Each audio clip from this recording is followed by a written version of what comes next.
1 Kings chapter 6. It was in the 480th year after the people of Israel had left the land of Egypt, in the 4th year of Shlomo's reign over Israel, in the month of Ziv, which is the 2nd month, that he began to build the house of Adonai. The house which King Shlomo built for Adonai was 105 feet long, 35 feet wide, and 52.5 feet high. The hall fronting the temple of the house was 35 feet long, the same as the width of the house itself, so that its 17.5 foot width extended frontward from the house. The windows he made for the house were wide on the inside and narrow on the outside. Against the wall of the house he built an annex all the way around. It went all the way around the walls of the house, including both the temple and the sanctuary. The lowest floor of the annex was 8 3/4 feet wide, the middle floor 10.5 feet wide, and the third floor 12 1/4 feet wide, for he had made the outer part of the wall of the house step-shaped, so that the beams of the annex did not have to be attached to the house walls. For the house, when under construction, was built of stone prepared at the quarry, so that no hammer, chisel, or iron tool of any kind was heard in the house while it was being built. The entrance to the lowest floor was on the south side of the house. A spiral staircase went up to the middle floor and on to the third. So he built the house, and after finishing it, he put its roof on, cedar planks over beams. Each floor of the annex surrounding the house was 8 3/4 feet high, and was attached to the house with beams of cedar. Then this word of Adonai came to Shlomo: "Concerning this house which you are building, if you will live according to my regulations, follow my rulings, and observe all my mitzvot and live by them, then I will establish with you my promise that I made to David your father. I will live in it among the people of Israel, and I will not abandon my people Israel." So Shlomo finished building the house. The insides of the walls of the house he built with boards of cedar. From the floor of the house to the joists of the ceiling, he covered them on the inside with wood, and he covered the floor of the house with boards of cypress. The 35-foot back portion of the house he built with boards of cedar from the floor to the joists, and reserved this part of the house to be a sanctuary, the especially holy place, while the rest of the house, that is, the temple in front, was 70 feet long.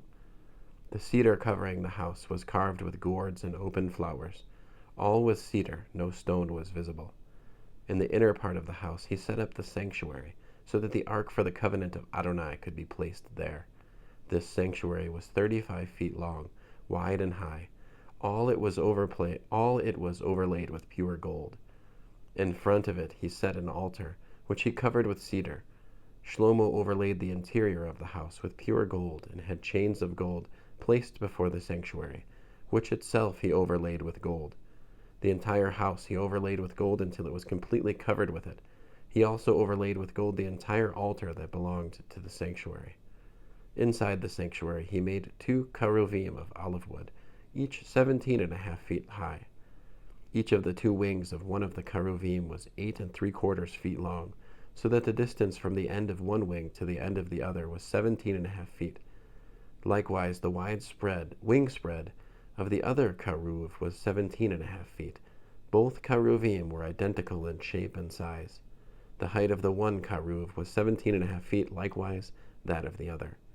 He set the cheruvim in the inner house. The wings of the cheruvim were stretched out, so that the wing of the one touched the one wall, and the wing of the other cheruv touched the other wall. Their wings touched each other in the middle of the house. He overlaid the cheruvim with gold all around the walls of the house, both inside the sanctuary and outside it. He carved figures of cheruvim, palm trees, and open flowers.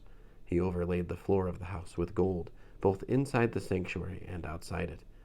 For the entrance to the sanctuary he made doors of olive wood, set within a 5-sided door frame. On the 2 olive wood doors he carved figures of cheruvim, palm trees, and open flowers.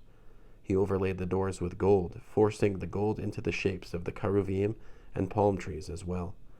For the entrance to the temple he also made doorposts of olive wood, set within a rectangular door frame, and 2 doors of cypress wood.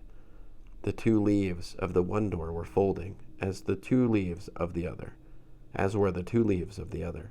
On them he carved cheruvim, palm trees, and open flowers, overlaying them with gold fitted to the carved work.